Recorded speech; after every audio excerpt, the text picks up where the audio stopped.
ಈ ಸಮಾರಂಭದಲ್ಲಿ ಭಾಗವಹಿಸಿರ್ತಕ್ಕಂಥ ರಾಜ್ಯದ ಸಮಾಜ ಕಲ್ಯಾಣ ಇಲಾಖೆಯ ಸಚಿವರಾದಂಥ ಡಾಕ್ಟರ್ ಎಸ್.ಸಿ. ಮಹದೇವಪ್ಪ ಅವರ, ನಗರಾಭಿವೃದ್ಧಿ ಸಚಿವರಾದಂಥ ಶ್ರೀ ಬೈತಿ ಸುರೇಶ್ ಅವರ,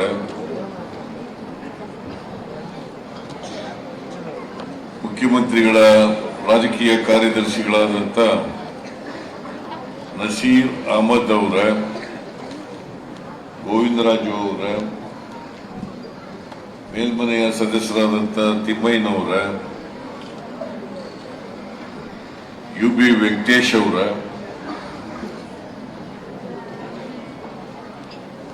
ಸಂಪತ್ ರಾಜ್ ಅವರ, ಮಂಜುನಾಥ್ ಅವರ, ಮುಖ್ಯ ಕಾರ್ಯದರ್ಶಿಗಳಾದಂಥ ಶಾಲಿನಿ ರಜನೀಶ್ ಅವರ, ಇತರ ಎಲ್ಲ ಅಧಿಕಾರಿ ಸ್ನೇಹಿತರ, ಇಲ್ಲಿ ಭಾಗವಹಿಸಿರ್ತಕ್ಕಂಥ ಆತ್ಮೀಯ ಬಂಧುಗಳ, ತಾಯಂದಿರ, ಪ್ರೀತಿಯ ವಿದ್ಯಾರ್ಥಿನಿಯರ, ಮಾಧ್ಯಮದ ಗೆಳೆಯರೇ, ಇವತ್ತು ಇಡೀ ದೇಶದಲ್ಲಿ ಸಂವಿಧಾನದ ದಿನವನ್ನು ಆಚರಣೆ ಮಾಡ್ತಾ ಇದ್ದೀವಿ. ಸಂವಿಧಾನ ರಚನಾ ಸಮಿತಿನಲ್ಲಿ ಅಂಗೀಕಾರ ಆಗಿ 75 ವರ್ಷಗಳು ತುಂಬಿದವೆ. 75 ವರ್ಷಗಳು ತುಂಬಿದವೆ. 1949 ನವೆಂಬರ್ 26ನೇ ತಾರೀಕು ಕಾನ್ಸ್ಟಿಟ್ಯೂಂಟ್ ಅಸೆಂಬ್ಲಿನಲ್ಲಿ ಅಂಗೀಕಾರ ಆಯಿತು. ಜಾರಿ ಬಂದದ್ದು 1950 ಜನವರಿ 26ನೇ ತಾರೀಕು. ಮುಂದಿನ ಜನವರಿ 26ಕ್ಕೆ ಸಂವಿಧಾನ ಜಾರಿಯಾಗಿ 75 ವರ್ಷಗಳು ತುಂಬುತ್ತಾ ಇದೆ. 75 ವರ್ಷ ತುಂಬುತ್ತಾ ಇದೆ.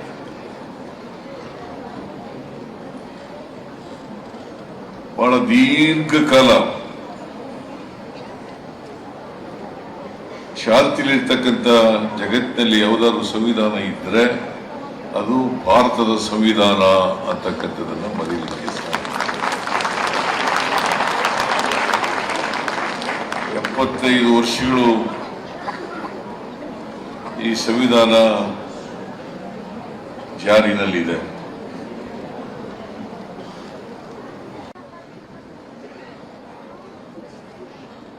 ಸಂವಿಧಾನ ರಚನಾ ಸಮಿತಿಯ ಅಧ್ಯಕ್ಷರಾಗಿ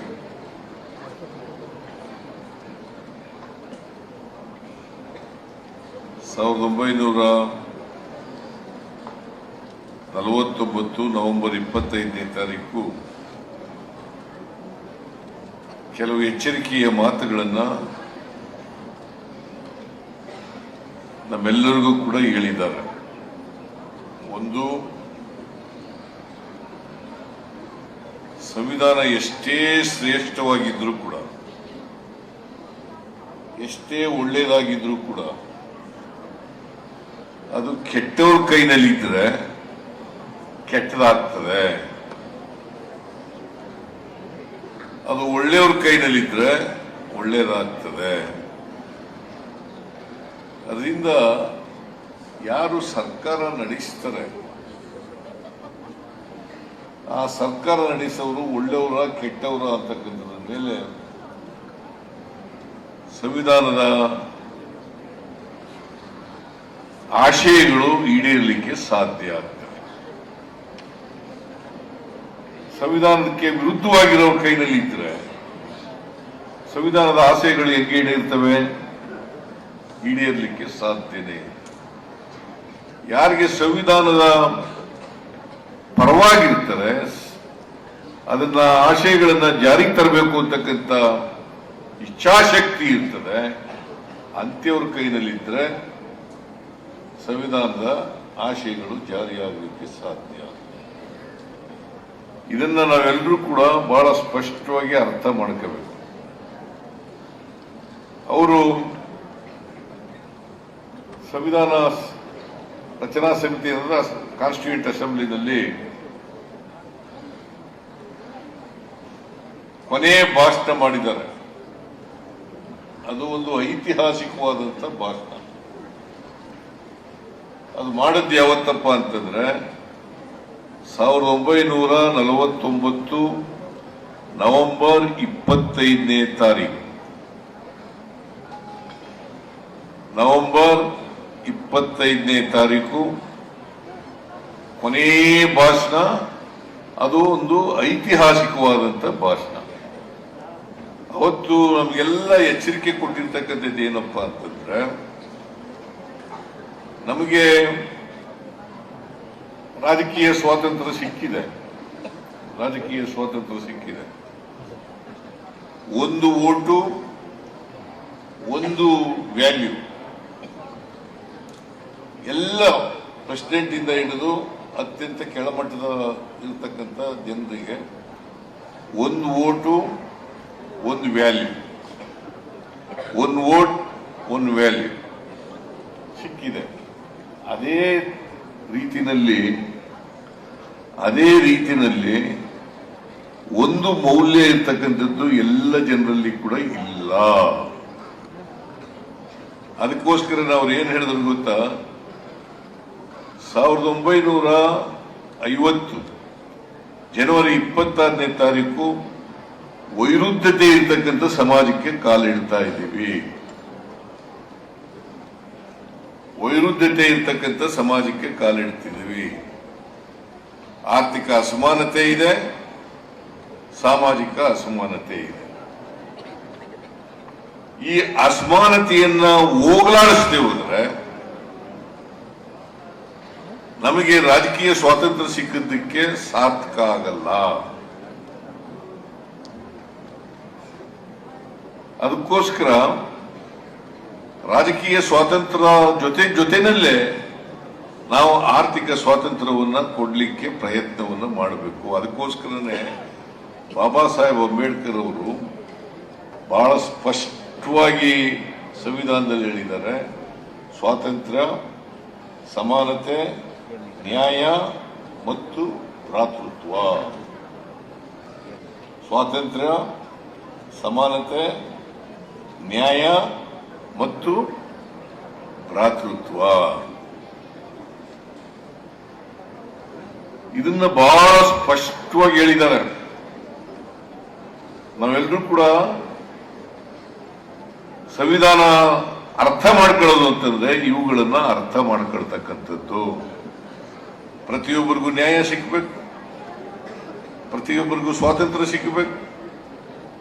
ಅದು ಆರ್ಥಿಕ ಸಾಮಾಜಿಕ ಸ್ವಾತಂತ್ರ್ಯ ಸಿಗಬೇಕು, ರಾಜಕೀಯ ಸ್ವಾತಂತ್ರ್ಯ ಸಿಗಬೇಕು, ಸಮಾನತೆ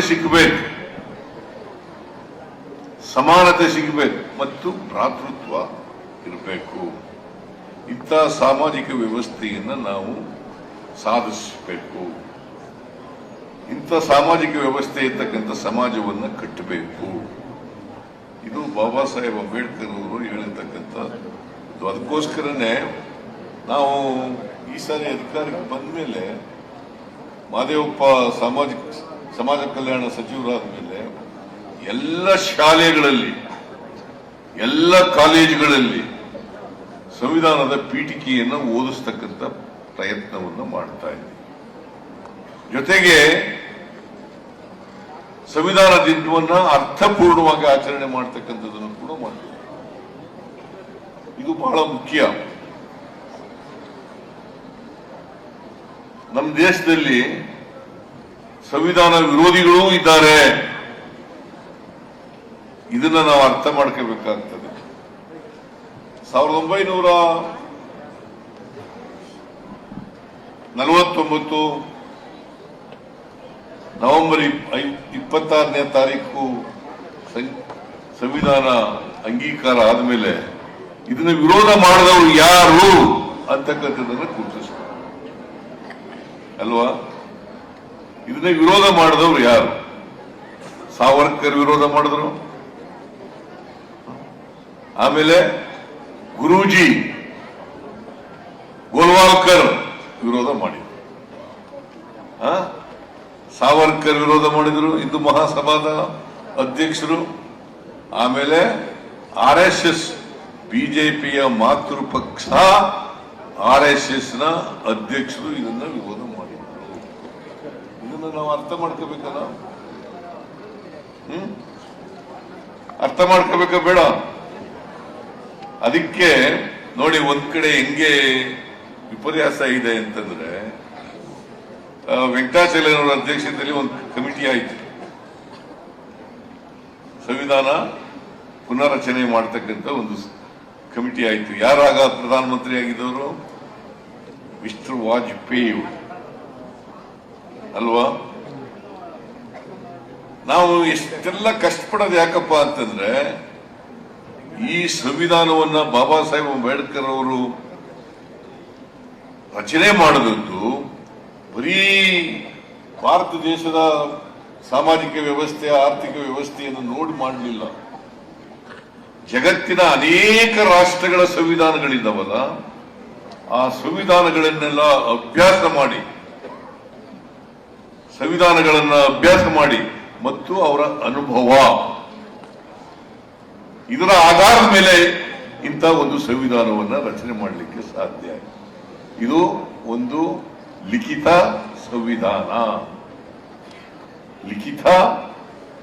ಸಂವಿಧಾನ. ಈ ಸಂವಿಧಾನ ಬರೋದಕ್ಕಿಂತ ಎಂತ ಸಂವಿಧಾನ ಇತ್ತು ಈ ದೇಶದಲ್ಲಿ? ಅಲಿಖಿತ ಸಂವಿಧಾನ ಇತ್ತು. ಮನುಷ್ಯನನ್ನು ದ್ವೇಷಿಸ್ತಕ್ಕಂಥ, ಜಾತಿ ವ್ಯವಸ್ಥೆಯಿಂದ ಕೂಡಿರ್ತಕ್ಕಂಥ, ಅಸಮಾನತೆ ಇರ್ತಕ್ಕಂಥ, ಸಾಮಾಜಿಕವಾಗಿ ಆರ್ಥಿಕವಾಗಿ ಅಸಮಾನತೆಯಿಂದ ಇರ್ತಕ್ಕಂಥ, ಆಮೇಲೆ ಶೂದ್ರರು, ಅಸ್ಪೃಶ್ಯರು, ಅವ್ರು ಯಾರು ಕೂಡ ಶಿಕ್ಷಣ ಕಲಿಯಾಗಿರ್ಲಿಲ್ಲ, ಅವ್ರ್ಯಾರು ಕೂಡ ಸಂಪತ್ತಿನ ಒಡೆತನವನ್ನ ಪಡ್ಕೊಳ್ಳಲಿಕ್ಕೆ ಆಗ್ತಾ ಇರಲಿಲ್ಲ. ನೀವೆಲ್ಲ ಸಂವಿಧಾನ ಬರೋದಕ್ಕಿಂತ ಮುಂಚಿತವಾಗಿ ಯಾವ ವ್ಯವಸ್ಥೆ ಇತ್ತು ನಮ್ಮ ದೇಶದಲ್ಲಿ ಅಂತಕ್ಕಂಥದನ್ನ ಅರ್ಥ ಮಾಡ್ಕೋಬೇಕಾಗುತ್ತೆ. ಅದನ್ನೇ ನಾವು ಮನುಸ್ಮೃತಿ ಅಂತ ಕರಿತೀವಿ, ಅಲಿಖಿತ ಸಂವಿಧಾನ ಅಂತ ಕರಿತೀವಿ. ಆ ಅಲಿಖಿತ ಸಂವಿಧಾನವನ್ನ ಪೋಷಣೆ ಮಾಡ್ತಿದ್ದವರು ಸಾವರ್ಕರ್. ಈಗ ಬಾಬಾ ಸಾಹೇಬ್ ಅಂಬೇಡ್ಕರ್ ಅವರು ಹಿಂದೂ ಕೋಡ್ ಅನ್ನು ತಗೊಬಂದ್ರು, ಆ ಬಿಲ್ ಅನ್ನು ತಂದಿದ್ರು. ಅದನ್ನ ವಿರೋಧ ಮಾಡಿದವರು ಯಾರು? ಯಾಕೆಂತಂದ್ರೆ ಮಹಿಳೆಯರಿಗೆ ಸಮಾನವಾದಂತಹ ಅವಕಾಶಗಳನ್ನು ಕೊಟ್ಟುಬಿಟ್ರೆ ಪುರುಷರು ಖಿನ್ನತೆಗೆ ಒಳಗಾಗ್ಬಿಡ್ತಾರೆ.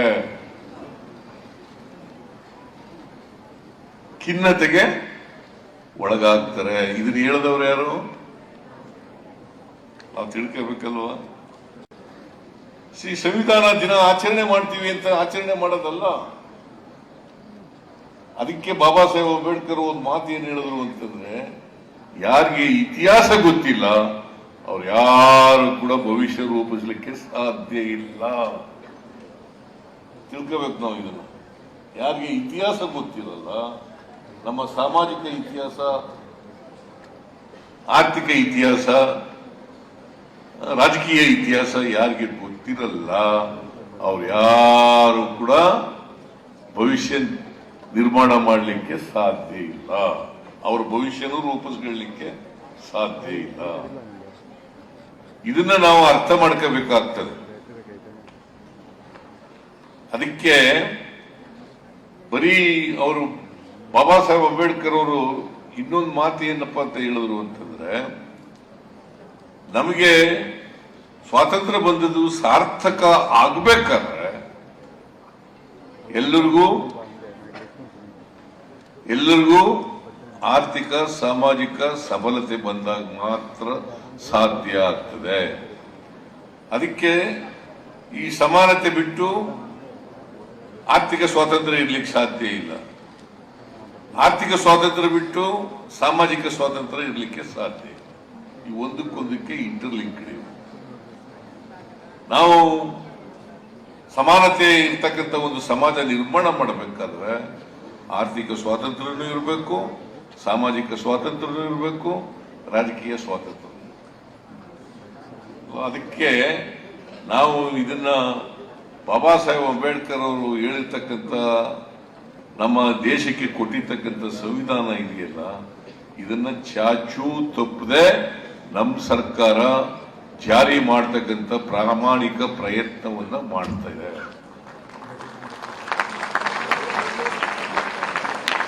ಈಗ ಬಿಜೆಪಿಯವರು ಅಧಿಕಾರಕ್ಕೆ ಬಂದರು, ನರೇಂದ್ರ ಮೋದಿ ಅವರು ಅಧಿಕಾರಕ್ಕೆ ಬಂದರು. ಅದನ್ನ ಅವರು ಅಧಿಕಾರದಲ್ಲಿರುವಾಗಲೇ ವಿರೋಧ ಮಾಡಿದವರು ಯಾರು? ಯಾರು? ಅನಂತ್ ಕುಮಾರ್ ಹೆಗಡೆ ಮಂತ್ರಿಯಾಗಿದ್ದವರು. ಯಾರು ಮಂತ್ರಿಮಂಡಲದಲ್ಲಿ ಮಂತ್ರಿಯಾಗಿದ್ದವರು? ಮೋದಿ ಮಂತ್ರಿಮಂಡಲದಲ್ಲಿ ಮಂತ್ರಿಯಾಗಿದ್ದವರು ಹೇಳಿದ್ರು, ನಾವು ಅಧಿಕಾರಕ್ಕೆ ಬಂದಿರೋದೇ ಸಂವಿಧಾನವನ್ನ ಬದಲಾವಣೆ ಮಾಡಲಿಕ್ಕೋಸ್ಕರ. ಅವ್ರ ಮೇಲೆ ಕ್ರಮ ತಕ್ಕಂದ್ರ? ನರೇಂದ್ರ ಮೋದಿ ಅವರು ಕ್ರಮ ತಕ್ಕಂದ್ರ? ಏನ್ ನರೇಂದ್ರ ಮೋದಿ ಅವರು ಪಾರ್ಲಿಮೆಂಟ್ಗೆ ಮೊದಲನೇ ಸಾರಿ ಪ್ರಧಾನಮಂತ್ರಿಯಾಗಿ ಪಾರ್ಲಿಮೆಂಟ್ ಹೋಗುವಾಗ ಏನ್ ನಮಸ್ಕಾರ ಮಾಡಿ ಸ್ಟೆಪ್ಗೆಲ್ಲ ಓದು, ಸಂವಿಧಾನಕ್ಕೆ ನಮಸ್ಕಾರ ಮಾಡಿ ಓದುತ್ತು ಅಲ್ವಾ? ಮಾಡೋದೊಂದು, ಹೇಳೋದೊಂದು. ಇದನ್ನ ಈ ಸೂಕ್ಷ್ಮಗಳನ್ನ ನಾವೆಲ್ಲರೂ ಕೂಡ ಅರ್ಥ ಮಾಡ್ಕೋಬೇಕಾಗುತ್ತೆ ಅಲ್ವಾ? ಇವನು ಮಂತ್ರಿ ಆಗಿದ್ದಂಥವನು ಅನಂತ್ ಕುಮಾರ್ ಹೆಗಡೆ ಅವ್ರನ್ನ ಮಂತ್ರಿಮಂಡಲದಿಂದ ಡ್ರಾಪ್ ಮಾಡಬೇಕಾಗಿತ್ತಲ್ಲ. ಅಂದ್ರೆ ಅವ್ರು ಗೊತ್ತಿದ್ದೇ ಮಾಡಿದ್ರು ಅಂತ ಆಯ್ತಲ್ಲ. ಅನಂತ್ ಕುಮಾರ್ ಹೆಗಡೆ ಅವ್ರ ಪಕ್ಷಕ್ಕೆ, ಅವ್ರ ಸರ್ಕಾರಕ್ಕೆ ಗೊತ್ತಿದ್ದೇ ಮಾಡಿದ್ರು ಅಂತ ಆಯ್ತಲ್ಲ. ಗೊತ್ತಿಲ್ದೇನೆ ಅವ್ರ ಒಪ್ಪಿಗೆ ಇದ್ದೇನೆ ಮಾಡ್ಲಿಕ್ಕೆ ಸಾಧ್ಯನಾ? ಈ ತರ ಹೇಳಿಕೆ ಕೊಡ್ಲಿಕ್ಕೆ ಸಾಧ್ಯನಾ? ಇದನ್ನು ನಾವು ತಿಳ್ಕೋಬೇಕಾಗ್ತದೆ. ಅದಕ್ಕೆ ಸಂವಿಧಾನ ಯಾಕೆ ಸುರಕ್ಷಿತವಾಗಿರ್ಬೇಕು ಅಂತಂದ್ರೆ, ರಾಹುಲ್ ಗಾಂಧಿ ಅವರು ಯಾಕೆ ಸಂವಿಧಾನದ ಸಣ್ಣ ಪುಸ್ತಕ ಇಟ್ಕೊಂಡು ಎಲ್ಲ ಕಡೆ ಭಾಷಣ ಮಾಡ್ತಾರೆ ಯಾಕೆ ಅಂತಂದ್ರೆ, ಈ ಸಂವಿಧಾನವನ್ನ ರಕ್ಷಣೆ ಮಾಡಬೇಕು, ಪ್ರಜಾಪ್ರಭುತ್ವವನ್ನ ರಕ್ಷಣೆ ಮಾಡಬೇಕು. ಪ್ರಜಾಪ್ರಭುತ್ವ ಉಳಿದ್ರೆ, ಸಂವಿಧಾನ ಉಳಿದ್ರೆ ನಾವೆಲ್ಲ ಉಳಿಲಿಕ್ಕೆ ಸಾಧ್ಯ ಆಗ್ತದೆ. ಇವತ್ತು ಈ ಹಕ್ಕುಗಳಿದಾವಲ್ಲ, ವಿಶೇಷ ಹಕ್ಕುಗಳು, ಅವನೇ ಮೂಲಭೂತ ಹಕ್ಕುಗಳಾಗಿವೆ. ವಿಶೇಷ ಹಕ್ಕುಗಳಿದಾವಲ್ಲ, ವ್ಯಕ್ತಿಗಳ ಹಕ್ಕುಗಳಿದಾವಲ್ಲ, ಅವೇ ಮೂಲಭೂತ ಹಕ್ಕುಗಳಾಗಿರ್ತಕ್ಕಂಥದ್ದು. ಉಳಿದ ಹಕ್ಕುಗಳು ಸಂವಿಧಾನದ ಹಕ್ಕುಗಳು. ಆಮೇಲೆ ಯಾವ ರೀತಿ ಇವನ್ನೆಲ್ಲ ಜಾರಿ ಮಾಡಬೇಕು ಅಂತಕ್ಕಂಥದ್ದೇ ಡೈರೆಕ್ಟಿವ್ ಪ್ರಿನ್ಸಿಪಲ್ಸ್. ಆರ್ಟಿಕಲ್ ನಾವು ಸಂವಿಧಾನದ 4ನೇ ಅಧ್ಯಾಯದಲ್ಲಿ ಓದ್ತೀವಿ. ಇದನ್ನ ನಾವು ಅರ್ಥ ಮಾಡ್ಕೋಬೇಕಾಗ್ತದೆ. ನೋಡಿ, ಬಾಬಾ ಸಾಹೇಬ್ ಅಂಬೇಡ್ಕರ್ ಅವರು ಎಷ್ಟರ ಮಟ್ಟಿಗೆ ಜೋಡಿಸಿದ್ದಾರೆ ಅಂತಂದ್ರೆ, ಹಕ್ಕುಗಳು, ಮೂಲಭೂತ ಹಕ್ಕುಗಳು, ಆಮೇಲೆ ಕಾರ್ಯನಿರ್ದೇಶನಗಳು, ಡೈರೆಕ್ಟಿವ್ ಪ್ರಿನ್ಸಿಪಲ್ಸ್, ಇವನ್ನ ಬಹಳ ಮುಖ್ಯವಾಗಿ ಹೇಳಿದ್ದಾರೆ. ಆಮೇಲೆ ರಾಜ್ಯ, ಕೇಂದ್ರ ಇವೆಲ್ಲ ಯಾವ ತರ ಇರಬೇಕು, ಹೇಗೆ ಅಧಿಕಾರದ ಹಂಚಿಕೆ ಆಗಬೇಕು, ಹಣಕಾಸಿನ ಹಂಚಿಕೆ ಆಗಬೇಕು, ಇವೆಲ್ಲ ಬರ್ತವೆ.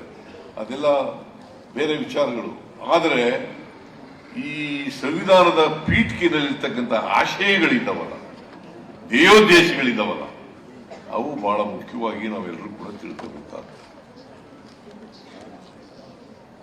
ಈಗ ನಮ್ಮ ಪಕ್ಷ, ನಾವು ಎಷ್ಟು ವರ್ಷ ಅಧಿಕಾರದಲ್ಲಿ ಇದ್ದೀವಿ, ಅಧಿಕಾರದಲ್ಲಿ ಇರಲಿಲ್ಲ ಅನ್ನೋದಕ್ಕಿಂತ ನಾವು ಸಂವಿಧಾನದ ಪರವಾಗಿದ್ದೀವಾ ಇಲ್ವಾ ಅಂತಕ್ಕಂಥದ್ದು ಬಹಳ ಮುಖ್ಯ.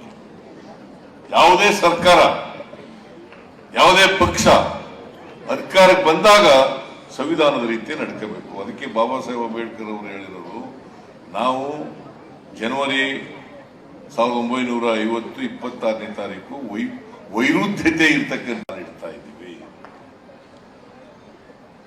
ವೈರುಧ್ಯತೆ ಇರ್ತಕ್ಕಂಥ ನಾನು ಮುಖ್ಯಮಂತ್ರಿ 2013 ಆದೆ. 13ರಿಂದ 18ರವರೆಗೆ ಇದ್ದೆ ಮೊದಲನೇ ಅವಧಿನಲ್ಲಿ.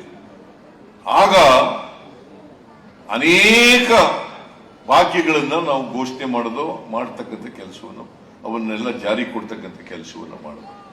ಅನ್ನಭಾಗ್ಯ, ಕ್ಷೀರಭಾಗ್ಯ, ಕೃಷಿ ಭಾಗ್ಯ, ಮೈತ್ರಿ, ಮನಸ್ವಿನಿ, ಇಂದಿರಾ ಕ್ಯಾಂಟೀನ್ ಇವೆಲ್ಲ ಯಾಕೆ ಮಾಡೋದು ಅಂತಂದ್ರೆ, ಶಿವಭಾಗ್ಯ, ಶಾದಿ ಭಾಗ್ಯ ಇವೆಲ್ಲ ಯಾಕೆ ಮಾಡೋದು ಅಂತಂದ್ರೆ ಸಮಾನತೆ ಬರಬೇಕು. ಸಮಾನತೆ ಬರದೇ ಹೋದ್ರೆ ಸ್ವಾತಂತ್ರ್ಯ ಸಿಕ್ಕದಕ್ಕೆ ಅರ್ಥ ಇರಲ್ಲ. ಅದು ಅರ್ಥ ಬರಬೇಕಾದ್ರೆ ಸಮಾನತೆಯನ್ನು ತರ್ತಕ್ಕಂಥ ಪ್ರಯತ್ನವನ್ನು ಮಾಡಬೇಕು. ಈಗ ಜಾತಿ ವ್ಯವಸ್ಥೆ ಯಾಕೆ ಹೋಗಲ್ಲ? ಜಾತಿ ವ್ಯವಸ್ಥೆ ಯಾಕೆ ಹೋಗಲ್ಲ? ಎಲ್ರಿಗೂ ಆರ್ಥಿಕ ಸಾಮಾಜಿಕ ಸಮಾನತೆ ಬಂದಿಲ್ಲ, ಹಾಗಾಗಿ ಜಾತಿ ವ್ಯವಸ್ಥೆ ಹೋಗಿಲ್ಲ. ಬಸವಾದಿ ಶರಣರು ಸುಮಾರು 850 ವರ್ಷಗಳ ಹಿಂದೆನೆ ಇವನಾರವ ಎಂದೆನಿಸದಿರಯ್ಯ, ಇವ ನಮ್ಮವ ಎಂದೆನಿಸಯ್ಯ, ನಿನ್ನ ಮನೆಯ ಮಗನೆಂದೆನಿಸಯ್ಯ. ಹೋಗಿದೆಯಾ ಜಾತಿ ವ್ಯವಸ್ಥೆ? ಅದಕ್ಕೆ ನಾವು ಹೆಚ್ಚು ಒತ್ತು ಕೊಡ್ತಾ ಇರ್ತಕ್ಕಂಥದ್ದು ಶಿಕ್ಷಣ. ಆ ಶಿಕ್ಷಣದಲ್ಲಿ ಈಗ ಬಹಳ ಜನ ರೆಸಿಡೆನ್ಸಿಯಲ್ ಸ್ಕೂಲ್ಗಳು ಮಾಡೋದು. ಯಾಕೆ ರೆಸಿಡೆನ್ಸಿಯಲ್ ಸ್ಕೂಲ್ ಮಾಡೋದು ಅಂತಂದ್ರೆ, ಸುಮಾರು 821 ರೆಸಿಡೆನ್ಸಿಯಲ್ ಸ್ಕೂಲ್ಗಳಿದ್ದಾವೆ. ಈಗ ಪ್ರತಿ ಹೋಬಳಿ ಒಂದು ಇರಬೇಕು ಅಂತ ನಮ್ಮ ಉದ್ದೇಶ. ನಾನು 94ರಲ್ಲಿ ಹಣಕಾಸಿನ ಮಂತ್ರಿ ಆದಾಗ ಪ್ರಾರಂಭ ಮಾಡಿದ್ದು ರೆಸಿಡೆನ್ಸಿಯಲ್ ಸ್ಕೂಲ್ಗಳ ಉದ್ದೇಶ ಏನಪ್ಪಾ ಅಂತಂದ್ರೆ, ದಲಿತರ ಮಕ್ಕಳಿಗೆ, ಶೂದ್ರರ ಮಕ್ಕಳಿಗೆ, ಹಿಂದುಳಿದವರ ಮಕ್ಕಳಿಗೆ, ಅಲ್ಪಸಂಖ್ಯಾತರ ಮಕ್ಕಳಿಗೆ, ಈ ಸಮಾಜದಲ್ಲಿ ಇರ್ತಕ್ಕಂಥ ಎಲ್ಲ ಬಡವರ ಮಕ್ಕಳಿಗೆ ಅವ್ರಿಗೆ ಕೂಡ ಗುಣಮಟ್ಟದ ಶಿಕ್ಷಣ ಸಿಗಬೇಕು ಅನ್ನೋ ಕಾರಣಕ್ಕೋಸ್ಕರ. ಗುಣಮಟ್ಟದ ಶಿಕ್ಷಣ ಸಿಕ್ಕದೆ ಹೋದ್ರೆ ವೈಚಾರಿಕತೆ ಹೆಂಗ್ ಬೆಳೀತದೆ? ಜಾತಿ ವ್ಯವಸ್ಥೆ ಅದು ಒಂದು ರೋಗ, ಈ ಸಮಾಜಕ್ಕೆ ಕಳಂಕ ಅಂತಕ್ಕಂಥ ಭಾವನೆ ಯಾವಾಗ ಬರ್ತದೆ?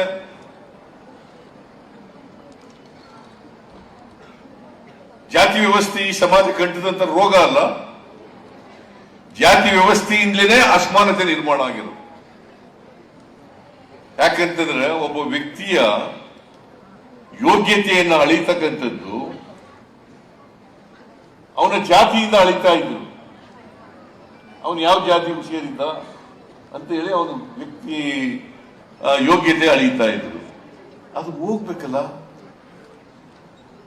ಮತ್ತೆ ಆರ್ಥಿಕವಾಗಿ ಸಾಮಾಜಿಕವಾಗಿ ಶಕ್ತಿ ಬರದೆ ಹೋದ್ರೆ ಜಾತಿ ಯಾವತ್ತಿಗೂ ಹೋಗಲ್ಲ. ಈಗ 850 ವರ್ಷ ಆಯ್ತು, ಹೋಗಿದ್ಯಾ? ಇನ್ನು ಬುದ್ಧನ ಕಾಲಕ್ಕೆ ಹೋದ್ರೆ ಅವತ್ತಿನಿಂದ ಇವತ್ತಿನವರೆಗೆ ಹೋಗೇ ಇಲ್ಲ. 2500 ವರ್ಷಗಳು ಹೋಗಿದ್ಯಾ? ಅದಕ್ಕೆ ಮಕ್ಕಳಲ್ಲಿ ಯಾವುದೇ ಕಾರಣಕ್ಕೆ ಜಾತಿಯ ಸೋಂಕು ತಗಲಿದ ರೀತಿಯಲ್ಲಿ ನೋಡ್ಕೋಬೇಕು. ಅವರಿಗೆ ವೈಚಾರಿಕತೆ ಮತ್ತೆ ವೈಜ್ಞಾನಿಕತೆ ಬೆಳವಣಿಗೆ ಆಗಬೇಕು. ವ್ಯಕ್ತಿ ವಿಕಾಸ ಆಗೋದು ಅಂದ್ರೇನು? ಈಗ ಸೂಕ್ತವಾದಂತ ಪ್ರತಿಭೆ, ಎಲ್ಲರ ಹತ್ರನೂ ಸಮಾನವಾದಂತ ಪ್ರತಿಭೆಗಳಿರ್ತದೆ. ಒಂದು ಸ್ವಲ್ಪ ಹೆಚ್ಚು ಕಡಿಮೆ ಇರಬಹುದು, ಪ್ರತಿಭೆ ಎಲ್ಲರಲ್ಲೂ ಇರ್ತದೆ. ಆ ಪ್ರತಿಭೆಯನ್ನು ವಿಕಸನಗೊಳಿಸ್ತಕ್ಕಂಥದ್ದೇ ಶಿಕ್ಷಣ. ಅಂತ ಶಿಕ್ಷಣ ಸಿಗ್ಬೇಕಲ್ಲ ಎಲ್ರಿಗೂ. ಆ ಶಿಕ್ಷಣ ಸಿಕ್ಕದೇ ಹೋದರೆ ಹೇಗೆ ನಾವೆಲ್ಲ ಮಾನವೀಯತೆಯಿಂದ ಬೆಳೀಲಿಕ್ಕೆ ಸಾಧ್ಯ ಆಗ್ತದೆ? ಅದಕ್ಕೆ ಎಲ್ಲ ಮಕ್ಕಳು ಹುಟ್ಟುವಾಗ ವಿಶ್ವಮಾನವರಾಗಿ ಹುಟ್ಟುತ್ತವೆ. ಎಲ್ಲ ಮಕ್ಕಳು ಹುಟ್ಟುವಾಗ ವಿಶ್ವಮಾನವರಾಗಿ ಹುಟ್ಟುತ್ತವೆ. ನಮ್ಮ ಸಾಮಾಜಿಕ ವ್ಯವಸ್ಥೆಯ ಪರಿಣಾಮವಾಗಿ ಬೆಳೀತಾ ಬೆಳೀತಾ ಬೆಳೀತಾ ಅಲ್ಪಮಾನವರಾಗ್ಬಿಡ್ತಾರೆ. ಅಲ್ವಾ? ನಾವೆಲ್ಲ ಬಹುತೇಕವಾಗಿ ಅಲ್ಪ ಮಾನವರೇ. ಇನ್ನು ನಾವು ಜಾತಿ ವ್ಯವಸ್ಥೆಯಿಂದ ಹೊರಗಡೆ ಬಂದೇ ಇಲ್ಲ. ಇವ ನಮ್ಮವ ಅಂತ ಅನ್ನೋದು ವಚನ ಹೇಳೋದು. ಆ ವಚನ ಹೇಳ್ಬಿಟ್ಟು ನೀ ಯಾವ ಜಾತಿಯವನ ಅಂತ ಕೇಳೋದು. ವಚನ ಹೇಳೋದು ಬಸವಾದಿ ಶರಣರ ವಚನ, ಬಸವಣ್ಣವರು ಹೇಳದಂತ ವಚನ ಅಂತ ಹೇಳೋದು. ಆಮೇಲೆ ನೀ ಯಾವ ಜಾತಿಯವನು, ಯಾವ ಧರ್ಮಕ್ಕೆ ಸೇರಿದವನು, ನೀ ಯಾವ ಭಾಷೆ ಮಾತಾಡ್ತೀಯ, ನಿನ್ ಸಂಸ್ಕೃತಿ ಏನು, ಇದನ್ನ ಕೇಳೋದಿದೆಯಲ್ಲ, ಹೆಂಗೆ ಜಾತಿ ವ್ಯವಸ್ಥೆ ಹೋಗ್ತದೆ? ಮತ್ತೆ ನಿಮಗೆ ಆರ್ಥಿಕವಾಗಿ ಸಬಲತೆ ಬಂದ್ರೆ, ನೀನು ಬಾಬಾ ಸಾಹೇಬ್ ಅಂಬೇಡ್ಕರ್ ಅವರೇ ಈ ವ್ಯವಸ್ಥೆ ಅನುಭವಿಸಿದ್ದಾರೆ ಅಂತಕ್ಕಂಥದ್ದು ನಿಮ್ಗೆಲ್ಲ ಗೊತ್ತಿದೆ. ಎಷ್ಟು ನೋವನ್ನು ಅನುಭವಿಸಿದ್ರು ಅವ್ರ ಜೀವನದಲ್ಲಿ. ಅಷ್ಟೊಂದು ದೊಡ್ಡ ಮೇಧಾವಿ ಆದರೂ ಕೂಡ, ಅಷ್ಟೊಂದು ವಿದ್ಯಾವಂತರಾದರೂ ಕೂಡ, ಜ್ಞಾನಿಯಾದರೂ ಕೂಡ ಈ ಸಾಮಾಜಿಕ ವ್ಯವಸ್ಥೆಯ ಪರಿಣಾಮವನ್ನು ಅನುಭವಿಸಿದ್ರು, ಅವಮಾನಕ್ಕೆ ಒಳಗಾದರು. ನಾವ್ಯಾರು ಹಂಗಾಗಬಾರ್ದು ಅನ್ನೋದೇ ಬಾಬಾ ಸಾಹೇಬ್ ಅಂಬೇಡ್ಕರ್ ಅವರ ಉದ್ದೇಶ. ನಾವೆಲ್ಲ ನಮ್ಮ ಸಮಾಜದಲ್ಲಿ ಇರ್ತಕ್ಕಂಥ ಪ್ರತಿಯೊಬ್ಬರು ಕೂಡ ಸ್ವಾಭಿಮಾನದಿಂದ ಬದುಕ್ತಕ್ಕಂಥ ವ್ಯವಸ್ಥೆ ಆಗಬೇಕು, ಸಮಾನತೆಯಿಂದ ಕೂಡಿರ್ತಕ್ಕಂಥ ವ್ಯವಸ್ಥೆ ಆಗಬೇಕು. ಆಗ ಮಾತ್ರ ನಾವು ಮಾನವರಾಗಲಿಕ್ಕೆ ಸಾಧ್ಯ ಆಗ್ತದೆ, ಜಾತಿ ಹೋಗ್ಲಿಕ್ಕೆ ಸಾಧ್ಯ ಆಗ್ತದೆ. ಬಹಳ ನೋವಿನ ಸಂಗತಿ ಏನಪ್ಪಾ ಅಂತಂದ್ರೆ, ವಿದ್ಯಾವಂತರು ಕೂಡ ವೈಚಾರಿಕತೆಯನ್ನು ಬೆಳೆಸ್ಕೊಂಡಿಲ್ಲ, ವೈಜ್ಞಾನಿಕತೆಯನ್ನು ಬೆಳೆಸ್ಕೊಂಡಿಲ್ಲ, ಕಂದಾಚಾರ ಮೌಢ್ಯಗಳನ್ನು ಬೆಳೆಸ್ಕೊಂಡಿ ಅದನ್ನ ತೊಲಗಿಸಿಲ್ಲ, ಬಿಟ್ಟಿಲ್ಲ. ಇನ್ನ ನೀ ಯಾಕಪ್ಪ ಹಿಂಗ್ ಹುಟ್ಟಿ ಇದೀಯಾ, ನಾನು ಹಿಂದಿನ ಜನ್ಮದಲ್ಲಿ ಹಿಂಗೆ ಹುಟ್ಟುಬಿಟ್ಟಿದ್ದೆ, ಅದಕ್ಕೆ ಹಿಂಗ ಆಗ್ಬಿಟ್ಟಿದ್ದೀನಿ, ಈಗ ಹಿಂಗಿಲ್ಲ, ಬಟ್ಟೆ ಇಲ್ಲ, ಹೊಟ್ಟೆಗೆ ಊಟ ಇಲ್ಲ, ವಿದ್ಯೆ ಇಲ್ಲ, ಹಿಂಗ ಆಗ್ಬಿಟ್ಟಿದ್ದೀನಿ ಅನ್ನೋದು ಹಿಂದಿನ ಜನ್ಮ. ಹಿಂದಿನ ಜನ್ಮದಲ್ಲಿ ಕರ್ಮ ಮಾಡ್ಬಿಟ್ಟಿದ್ದೆ, ನಾ ಅದಕ್ಕೆ ಈ ಜನ್ಮದಲ್ಲಿ ಹಿಂಗ ಆಗ್ಬಿಟ್ಟಿದ್ದೀನಿ. ಇನ್ನೊಂದು ಏನ್ ಹೇಳಪ್ಪ ಅನ್ನೋದು ಹಣೆ ಬರಹ. ಬಹಳ ಜನ ವಿದ್ಯಾವಂತರು ಎಲ್ಲ ಹೇಳ್ತಾರೆ ಹಣೆ ಬರಹ.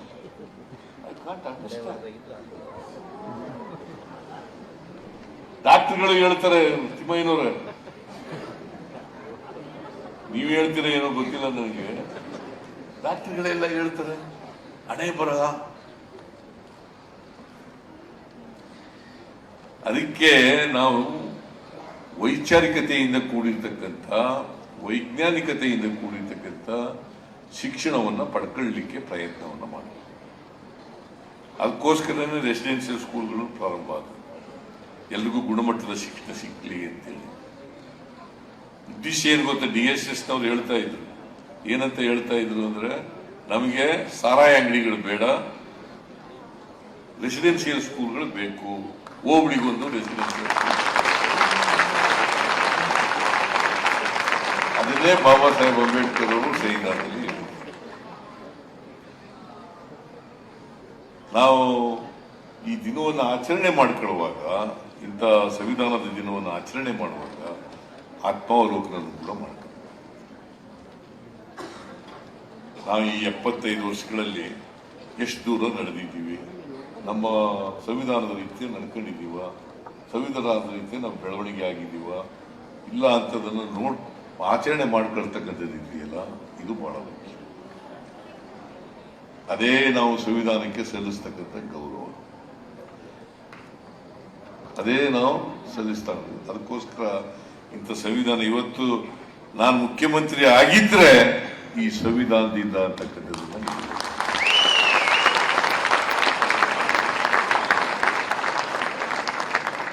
ಸಂವಿಧಾನ, ಇಂಥ ಸಂವಿಧಾನ ಇದ್ದಿದ್ರೆ ನಾನು ಮುಖ್ಯಮಂತ್ರಿ ಆಗಲಿ ಸಾಧ್ಯ ಆಯ್ತಿಲ್ಲ. ಅದು 2ನೇ ಸಾರಿ ಮುಖ್ಯಮಂತ್ರಿ ಆಗಿದ್ದೀನಲ್ಲ, ಅದರಿಂದ ಕೆಲವರು ಹೊಟ್ಟೆ ಉಳಿಬೇರೆ.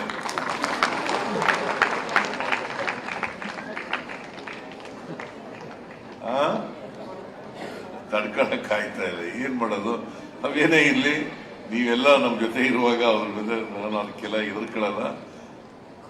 ಅದಕ್ಕೆ ನಾನು ಅನೇಕ ಸಾರಿ ಹೇಳಿದ್ದೀನಿ, ಜನರ ಆಶೀರ್ವಾದ ಇರೋವರೆಗೆ ನಾ ಜಗ್ಗವನೂ ಅಲ್ಲ, ಬಗ್ಗವನೂ ಅಲ್ಲ.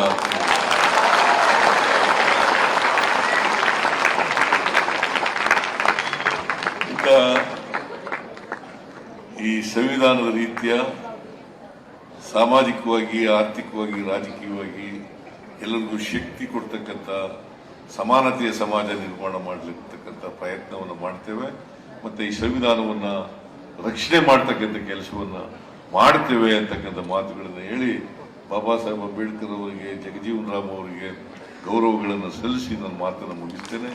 ಜೈ ಹಿಂದ್, ಜೈ ಕರ್ನಾಟಕ, ಜೈ ಭೀಮ್.